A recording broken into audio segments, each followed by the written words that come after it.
त्याशिवाय गोव्याच्या दृष्टीने आपण विचार करता तर प्रत्येकाने 2 वर्ष पूर्ण वेळ काम करायलाच पाहिजे, म्हणजे शिक्षण घ्यायलाच पाहिजे जर्नलिझमचं असं नसतं. कारण मुळात पत्रकारिता वेगवेगळ्या प्रकारे करता येते.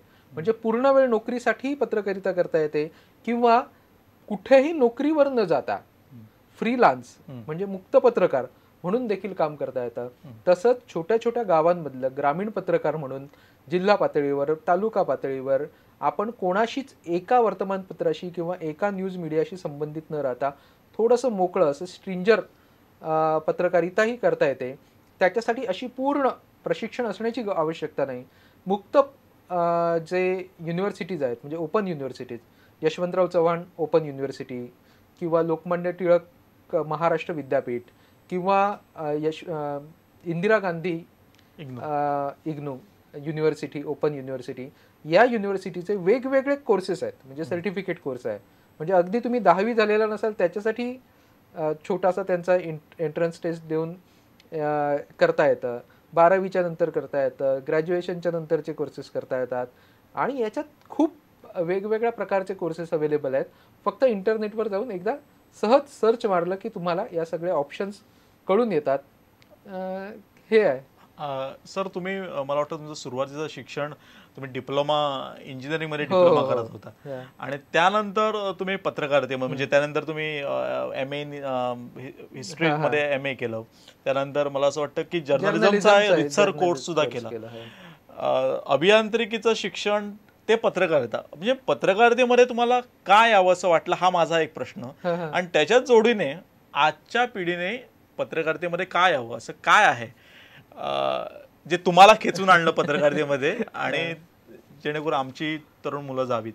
नाही, पत्रकारिता या विषयाचं आकर्षण आणि विशेषतः लिहिण्याचं आकर्षण याच्यामुळे मी पत्रकारितेमध्ये आलो. म्हणजे मूळ मी इंजिनियर म्हणजे व्यवस्थित शिक्षण घेतलेला इंजिनियर, पण इंजिनिअरिंगला गेल्यावर मला कळलं की हे क्षेत्र माझ्यासाठी नाही.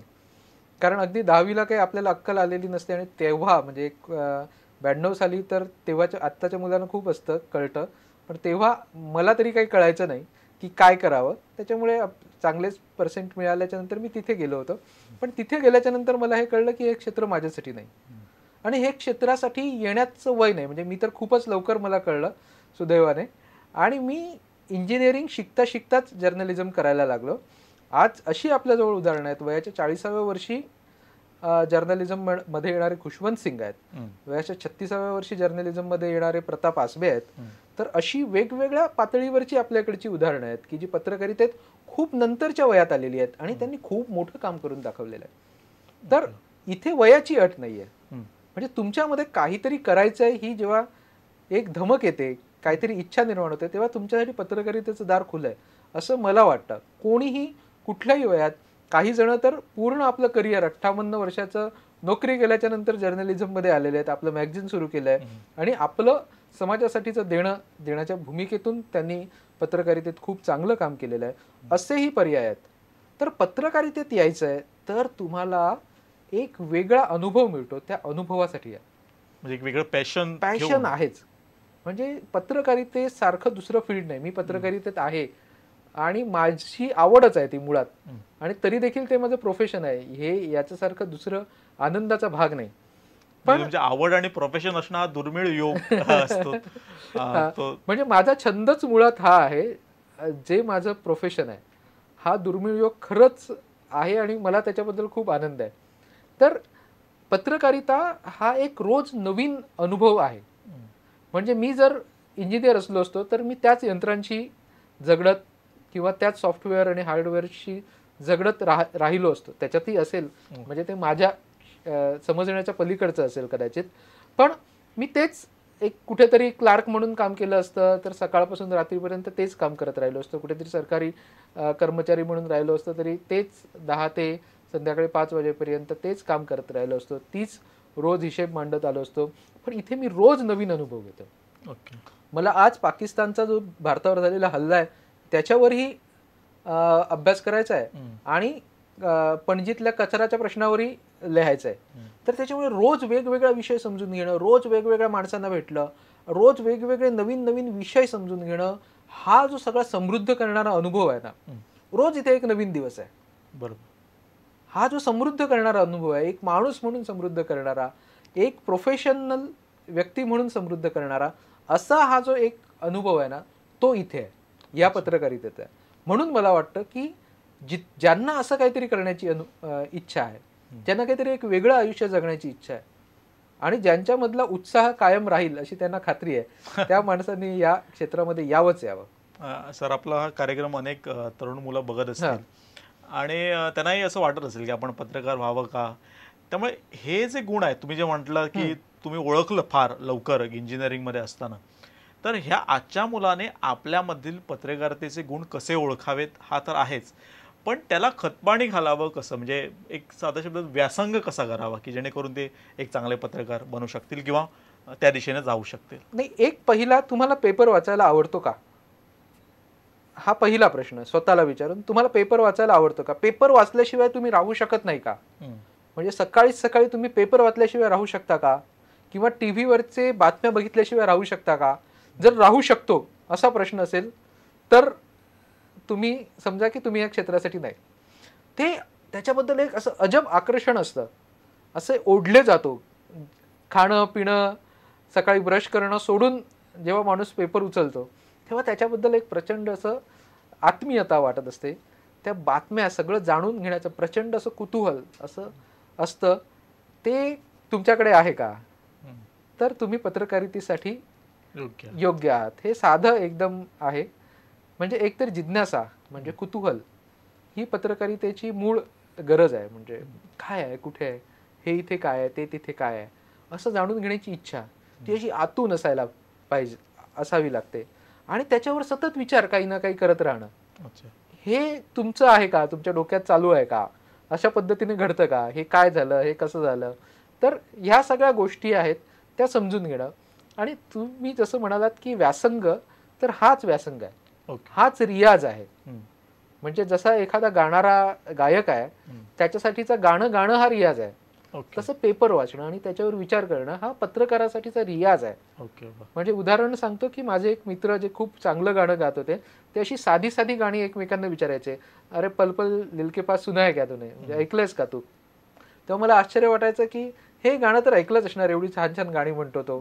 तेव्हा त्यांनी सांगितलं की नाही रे, जेव्हा गायचं असतं ना तेव्हा वेगळ्या पद्धतीने ऐकावं लागतं, म्हणजे त्या जागा समजून घ्याव्या लागतात. तसं हे पेपर वाचणं हाच पत्रकारासाठीचा खूप चांगला रियाज आहे. त्यांनी ते सगळं गाणं लिहिणं, गाण्यासारखं लिहिणं समजून घ्यायला पाहिजे, बातम्या समजून घ्यायला पाहिजेत. आणि हे सहज होणाऱ्या गोष्टी आहेत. हा एक समाजाशी थेट संबंध असणारा, लोकांशी थेट संबंध असणारा व्यवसाय आहे. सर, आजच्या पत्रकारिते संदर्भात असं म्हटलं जातं की एक काळ असा होता की पत्रकारिता हे व्रत होतं, नंतर तो व्यवसाय बनला आणि आता तो शुद्ध स्वरूपात धंदा बनला. त्यामुळे असं एक स्थित्यांतर आली पत्रकारितेमध्ये असं म्हटलं जातं. त्यामुळे पत्रकारिता खरंच इतकी बदलली आहे का की तुझा गाभा तसाच आहे? मगाशी जे मी म्हणालो तेच की टिळकांच्या काळातले बाकीचे सगळे प्रोफेशन बदलले ना. बरोबर. तुम्ही वकिलांना कुठे सांगता की टिळकांसारखी वकिली करा म्हणून सांगता का कोणी? शिक्षकांना कोणी सांगता का? तसंच पत्रकारांनाच मात्र तुम्ही या अपेक्षा बाळगता. अपेक्षा बाळगणं अत्यंत आवश्यक आहे आणि पत्रकारांनी टिळकांसारखीच पत्रकारिता करणंही आवश्यक आहे. पण झालेले जे बदल आहेत तेही समजून घ्यायला पाहिजेत, कारण पत्रकार काय आकाशातून पडत नाही, तो समाजाचाच एक भाग आहे, हे देखील आपण समजून घ्यायला पाहिजे.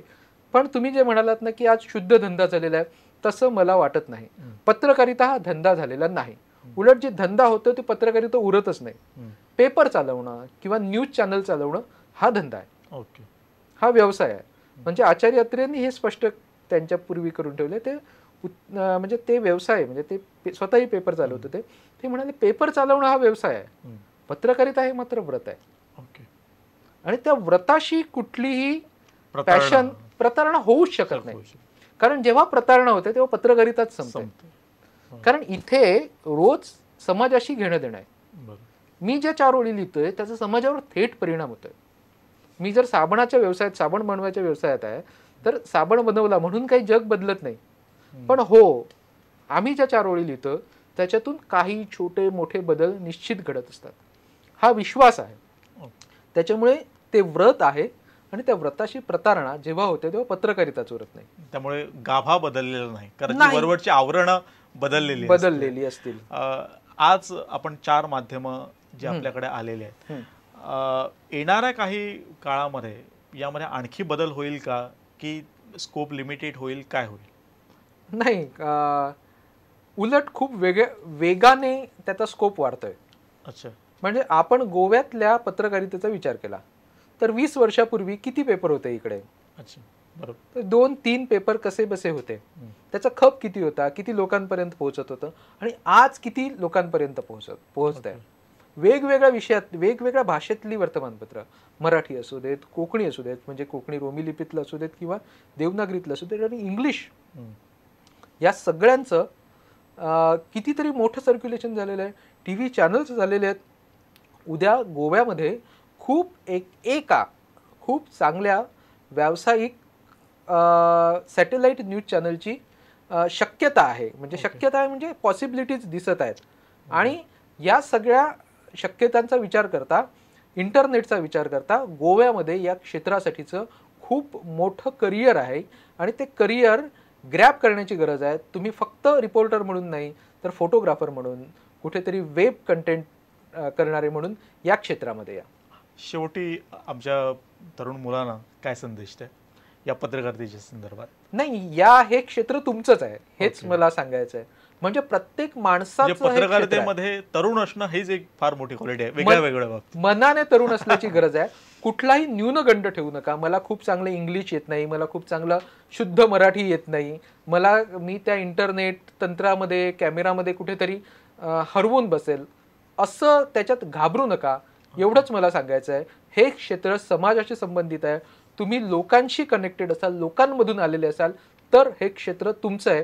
बिलकुल घाबरू नका. आणि इथे करिअरसाठी खूप चांगल्या संधी उपलब्ध आहेत. सर, आपल्याकडे महाराष्ट्रामध्ये टिळक आगरकर होऊन गेले, पण गोव्यामध्ये टिळक आणि आगरकर या दोन्ही विचारांची परंपरेचा एक मिलाप असणारे गोपू हेगडे देसाई होऊन गेले, ज्याने भारत हे वर्तमानपत्र निवडलं. मला असं वाटतं की आपल्याकडे जी गोमंतकीय आहेत, तरुण आहेत, ते हा वारसा निश्चितच चालवतील. सर, आपण इथं आलात आणि मनमोकळ्या गप्पा मारल्यात त्याबद्दल आपले आभार. थँक्यू. देव बरे करो. या असले सचिन परब, गोवादूतचे संपादक. हॅलो करिअर ह्या कार्यक्रमात पत्रकारिता ह्या प्रोफेशन संदर्भात त्याने मोलादीक असे सुचवणे दिलं, मार्गदर्शन केलं. आम्ही ही कार्यावळ वेगवेगळ्या प्रोफेशनच्या संदर्भात घडवून हाडटात. ह्या कार्यावळीविषयी तुमकां कितें सुचोवणे आसत, तुमचे कळवणे आसत, ह्या ईमेल आयडीचेर आमकां मुजरत कळोवचें. हो कार्यक्रम तुम्ही पळोवंक शकता दर शुक्रारा दनपारां 1:30 आणि रातचे 10:30 वरां. पळयत रावात प्रुडंट मिडिया.